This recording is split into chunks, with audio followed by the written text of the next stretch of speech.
Hello दोस्तों, स्वागत है आपका आपके अपने यूट्यूब चैनल टुडे स्टोरी 2.0 पर। दोस्तों, हम आपके सामने लेकर आ गए हैं एक भयानक जो कि है इंडिया का मोस्ट हॉन्टेड प्लेस भानगढ़ का किला। जानते हैं क्या है इस भानगढ़ किले की सच्चाई और हम लोगों ने क्या महसूस किया, उसके ऊपर भी हम चर्चा करेंगे। तो पहले इसकी हम कहानी जान लेते हैं। दोस्तों, कहानी इसकी शुरू होती है। यह राजस्थान के जयपुर जिले से करीब 80 किलोमीटर दूर अलवर जिले में स्थित भानगढ़ का किला है। लोगों के लिए हमेशा से एक विषय रहा है कि इस किले में कुछ किलोमीटर की दूरी पर ही सरिस्का नेशनल पार्क है। किले में कई मंदिर भी हैं, जिसमें भगवान रामेश्वर, सोमेश्वर, गोपीनाथ, मंगला देवी, केशवराय के मंदिर प्रमुख मंदिर हैं। इन मंदिरों की दीवारों और खंभों पर की गई नक्शेदारी से अंदाजा लगाया जा सकता है कि यह समूचा किला कितना खूबसूरत और भव्य रहा होगा। भारतीय पुरातत्व विभाग द्वारा खुदाई से इस बात के पर्याप्त सबूत मिले हैं कि यह शहर एक प्राचीन ऐतिहासिक स्थल है। फिलहाल इस किले की देखरेख भारत सरकार द्वारा की जाती है। पुरातात्विक विभाग ने यहाँ आने वाले पर्यटकों को सख्त हिदायत दे रखी है कि सूर्यास्त के बाद इस इलाके में कोई भी व्यक्ति नहीं रुके। ये है किले का इतिहास। दोस्तों, भानगढ़ किले का कुछ इतिहास भी रहा है, जिससे कि ये भूतिया साबित हुआ। भानगढ़ की कहानी रहस्यमयी और बड़ी ही रोचक है। 1573 में आमेर के राजा भगवंत दास ने भानगढ़ किले का निर्माण करवाया था। किला बसावट के 300 सालों बाद तक आबाद रहा। 16वीं शताब्दी में राजा सवाई मानसिंह के छोटे भाई राजा माधव सिंह ने भानगढ़ किले को अपना निवास बना लिया। एक श्राप के कारण बना भूतों का भानगढ़। फ्रेंड्स, कहते हैं कि भानगढ़ की राजकुमारी रत्नावती बहुत खूबसूरत थी। उस समय राजकुमारी खूबसूरत की चर्चा पूरे राज्य में थी। कई राज्यों से रत्नावती के लिए विवाह के प्रस्ताव आ रहे थे। उसी दौरान वो एक बार किले से अपनी सखियों के साथ बाजार में निकली। बाजार में वह एक इत्र की दुकान पर पहुंची और इत्र को हाथ में लेकर उसकी खुशबू सूंघ रही थी। उसी समय उस दुकान से कुछ दूरी पर सिंधु सेवड़ा नाम का व्यक्ति खड़ा होकर राजकुमारी को निहार रहा था।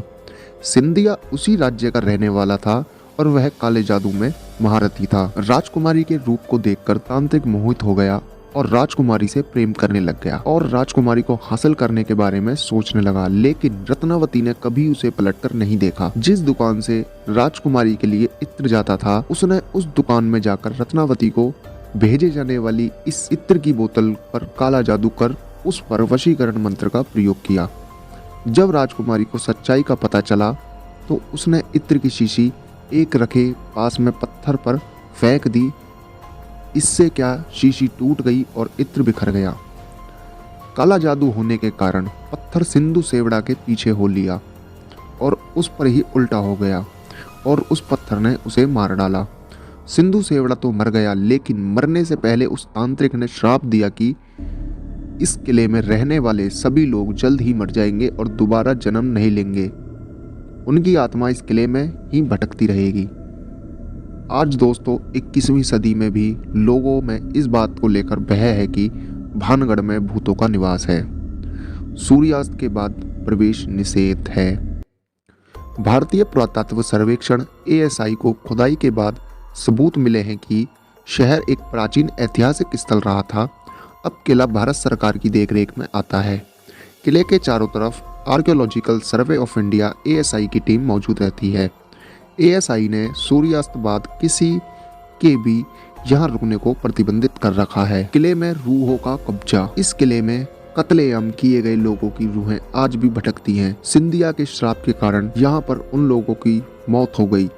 कई बार इस समस्या से रूबरू हुआ गया है। एक बार भारतीय सरकार ने अर्धसैनिक बलों की एक टुकड़ी यहाँ लगाई थी ताकि इस बात की सच्चाई को जाना जा सके, लेकिन वो भी असफल रही। कई सैनिकों ने रूहों के इस इलाकों में होने की पुष्टि की थी। इस किले में आज भी जब आप अकेले होंगे तो तलवारों की टंकार और लोगों की चीख को महसूस कर सकते हैं। इसके अलावा इस किले के भीतर कमरों में महिलाओं के रोने या फिर चूड़ियों के खनखने की आवाजें साफ सुनाई देती हैं। किले के पिछले हिस्से में जहां एक छोटा सा दरवाजा है, उस दरवाजे के पास बहुत ही अंधेरा रहता है। कई बार वहां किसी के बात करने या एक विशेष प्रकार के गंध को महसूस किया गया है। वहीं किले में शाम के वक्त बहुत ही सन्नाटा रहता है और अचानक ही किसी के चीखने की भयानक आवाज इस किले में गूंज जाती है। दोस्तों, यह थी भानगढ़ किले की इतिहास जो कि मैंने आपके साथ शेयर किया। अब मैं आपको वो कहानी बताता हूँ जो मैंने और मेरे दोस्त ने जाकर वहाँ महसूस किया। मैं और मेरा दोस्त, हम दोनों ने सोचा कि लोगों ने यहाँ पर बहुत ही तरह तरह की बातें की हैं, बहुत ही यूट्यूब पर वीडियो बनाई हैं, तो क्यों ना हम जाकर वहाँ पर देखें।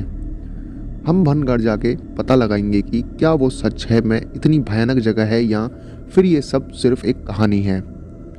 करीब रात 8 बजे गार्ड को कुछ पैसे देके हम अंदर घुस गए।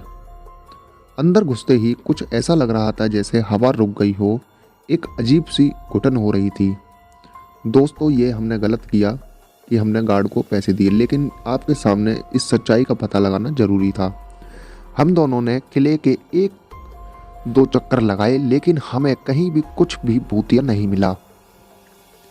मुझे एक ज़रूरी कॉल करना था और नेटवर्क के चक्कर में किले के एक दूसरी तरफ चला गया। जैसे ही मैंने कॉल मिलाया तभी मुझे किसी लड़की की चीख सुनाई दी और मैं भागा भागा मेरे दोस्त के पास लौटा, लेकिन मेरे दोस्त वहाँ था ही नहीं।